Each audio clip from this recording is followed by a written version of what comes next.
Coming up next, it's the oldest and largest voluntary organization in the U.S. dedicated to fighting heart disease and strokes.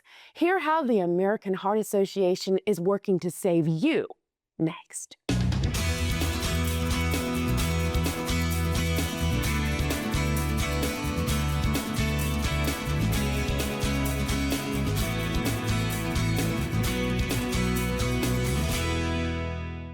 Welcome to Our Issues, Hampton Roads. I'm your host, Ray Pearson.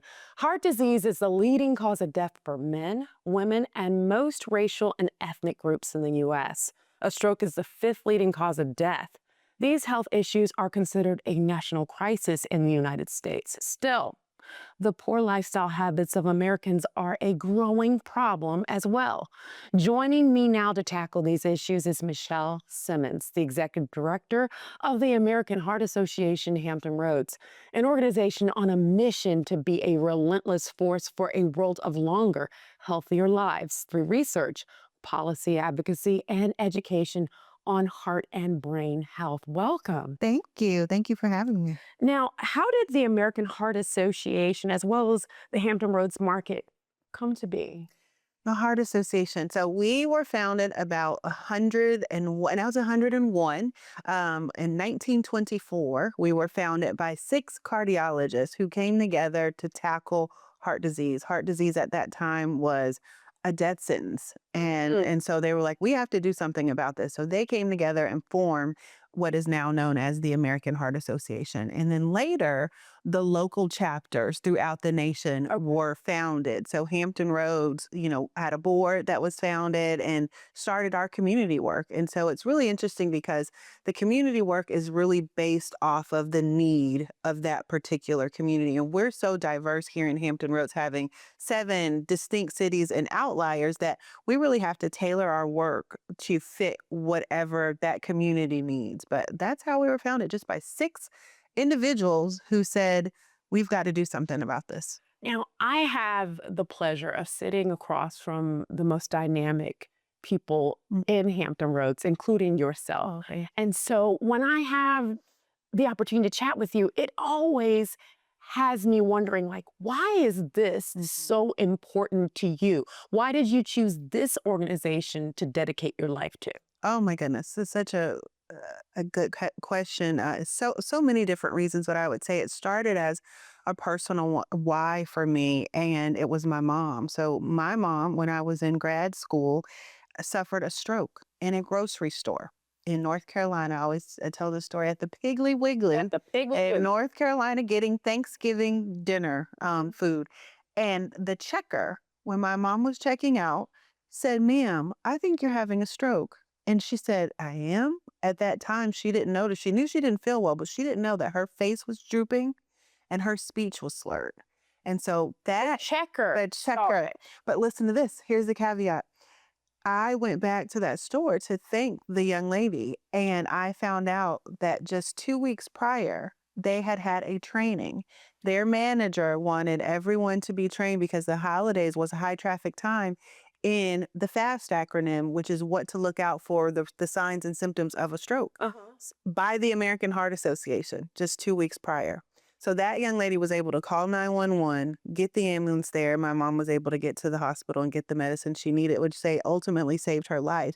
And so what that started for me was, education and resources are so important. And so when I did graduate and got my master's in public health, I was like, let me just check this American Heart Association out and see what they're doing. And then it's, 10 years later, here we are. But that is why it started with that. Nothing's by accident, right? Right. I mean, and you just look at how that was orchestrated 2 weeks prior, and it saved your mother's life. Saved, yes. And changed the lives for all the people that she loves, right? Yes. That's something amazing. And so it made me understand that education and resources are so important, because that may not be, somebody would say, well, you just trained a few staff members in the Piggly Wiggly. What does that have to do?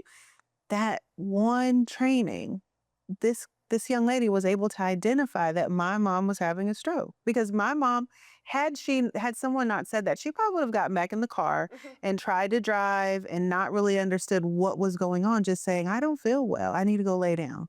Mhm. But I mean, we shudder to even think of what could have happened. what could have? Yep. Yeah, Yep. but it didn't. It did not. It did not. Yes. So, what are the milestones and the successes that you can recall from your organization? Sure. So I would think, as we just finished our centennial, we're coming off of 100 years of progress. The two that really stand out are CPR as well as AEDs. And so coming As up, well as what? AEDs. And so those are the machines that, shock people and can and bring the heart back to rhythm. And so that is technology that was funded. So the research to come up with that was funded by the American Heart Association as well as CPR. And so that everyone kind of knows what CPR is. And so that skill and figuring out what needs to be done to keep oxygen flowing in a person's body was also research that was funded by the American Heart Association. I think what's really important as well is sometimes people don't understand, we fund so much research. We are a research-driven organization, and so we fund things like the stents that you see, when people go in and have to get a stent or some type of procedure that's done, that is all work that has been funded by the American Heart Association, so that that person comes up with, the next thing, medicine, blood pressure medicine, medicine for your heart, all kind of things. And so to me, those two really stand out as things that really moved the mission.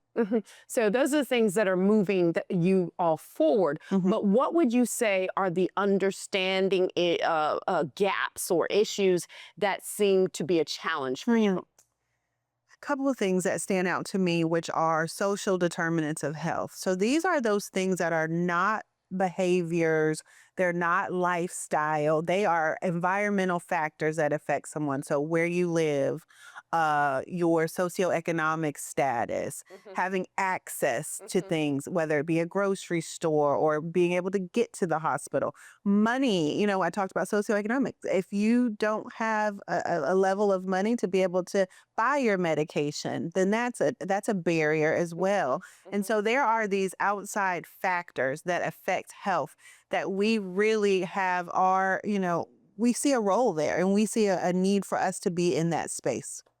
Well, I know we're tight on time, getting ready to go to the break, but I do have this. Why in us a culture that's so innovative are we still tackling an issue like this that, to me, should have phased out, with innovation? Yeah. Or at least decreased. Yeah, I think it's twofold. It's the thing that I just talked about, these environmental factors, social determinants, the things that are going on in our environment, it's lifestyle. One of the things we did see was COVID really affected people's health. And so we have seen a decrease, but it shot up during COVID. Okay. And so, yeah. Wow. So did you know that there are 8 key elements to living a heart-healthy lifestyle? We'll tell you how after the break.